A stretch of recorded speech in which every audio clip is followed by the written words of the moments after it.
Salam sehat, salam pencerahan hukum. Banyak orang yang merasa bingung ketika beli tanah yang sudah bersertifikat, tetapi ujung-ujungnya tanah yang dibeli itu masih digugat oleh pihak ketiga. Nah, pada sesi video kali ini saya akan menjelaskan bahwa tanah bersertifikat yang ketika kita beli bukan berarti aman dari kasus hukum atau sengketa hukum. Kenapa saya bilang begitu? Karena ketika kita membeli suatu tanah yang bersertifikat, kita harus cek dulu sertifikatnya, kita harus cross check dulu ke pertanahan. Nah, ketika kita beli tanah itu sudah sertifikatnya sudah benar, asli sesuai dengan fakta di lapangan, kita lakukan proses jual beli, tetapi bukan juga kita kebal terhadap setiap gugatan yang masuk. Selagi ada pihak ketiga atau ada orang lain yang merasa rugi atas jual beli tanah tersebut, bisa mengajukan gugatan. Atau selagi ada pihak ketiga yang merasa terganggu atas adanya proses jual beli karena merasa kepentingannya terganggu, atau misalnya kita beli tanah dari si A dan tanah itu sertifikat atas nama si A, tetapi ternyata si A ini punya saudara-saudara yang ketika ditelusuri ternyata tanah itu tanah warisan, yang dimana si A masih punya adik si B dan si C. Ketika sertifikat itu atas nama si A dan ternyata si A menjual tanpa sepengetahuan si B dan si C sebagai adik-adik, maka si B dan si C bisa menggugat. Nah, bagaimana untuk mensiasati ini sehingga kita beli tanah itu kita sebagai pihak pembeli merasa nyaman?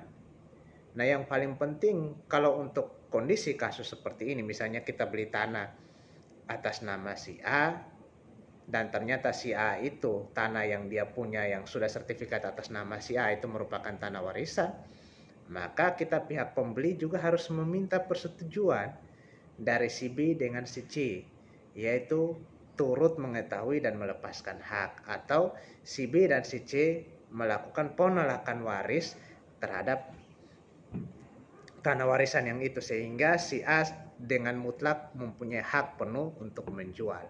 Itu yang paling penting, sehingga tidak ada lagi ruang bagi si B atau si C.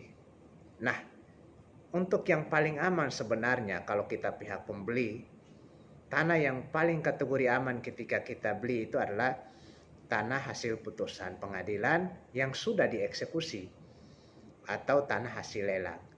Itu tanah yang sudah aman. Walaupun ada gugatan dari pihak manapun, tetapi kita sebagai pihak pembeli adalah pihak yang beretikat baik. Nah, pihak yang beretikat baik ini ada syaratnya.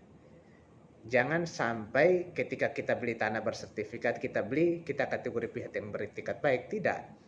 Kita sebagai pembeli harus melakukan pengecekan dulu, baik kepada pertanahan maupun kepada pemerintahan setempat. Dalam hal ini bisa kelurahan, bisa kepala desa setempat, untuk mengecek bahwa tanah ini dalam sengketa atau tidak. Nanti dari kelurahan atau pemerintah desa setempat yang mempunyai kewenangan akan mengeluarkan satu surat, yaitu surat bahwa tanah ini tidak dalam sengketa.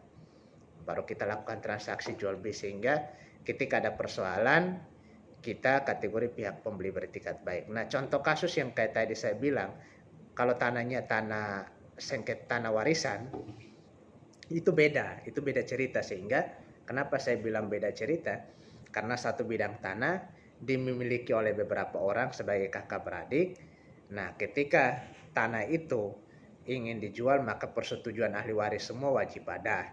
Yang kedua, wajib kalau misalnya tidak ada persetujuan ahli waris, cukup ahli waris yang lain, misalnya B, C melakukan penolakan waris, sehingga si A yang menjual karena dia punya nama dalam sertifikat itu bisa dijualkan secara sah, sehingga kita yang pembeli pun membeli secara aman. Sehingga ketika suatu saat atau suatu waktu si B atau si C atau misalnya anak-anak dari si B atau si C mau menggugat, sudah tidak punya ruang. Memang mereka bisa menggugat, tetapi peluang untuk memenangkan perkara sangat kecil karena sudah ada penolakan waris atau sudah ada persetujuan dari si B, si C terhadap si A untuk menjual. Jadi itu hal yang paling penting, sehingga ketika membeli tanah, cek dulu tanah ini tanah warisan atau milik pribadi. Itu yang paling penting.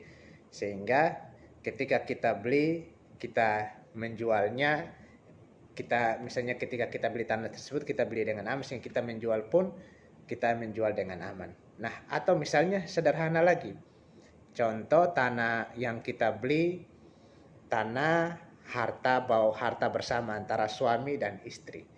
Tetapi kan tanah ketika itu sertifikatnya atas nama suami.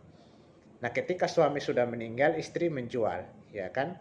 Nah, ini jangan lupa ketika istri menjual harus sepengetahuan anak-anak. Jadi anak-anak sebagai ahli waris pengganti dari suami wajib mengetahui dan menandatangani. Jangan sampai kita beli cukup istri saja yang bikin pelepasan hak, sedangkan anak-anak tidak. Suatu saat anak-anak bisa digugat dengan dalil budel waris atau harta warisan yang belum dibagi. Kenapa saya bilang begitu? Karena tanah itu tanah milik bersama. Jadi ketika suami meninggal berarti ada 50% itu masuk harta suami yang secara tidak langsung turun kepada anak-anak, 50% milik istri.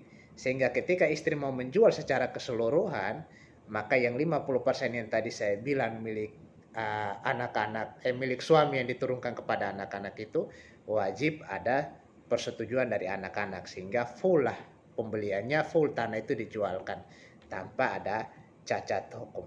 Demikian penjelasan singkat saya, semoga bermanfaat. Salam.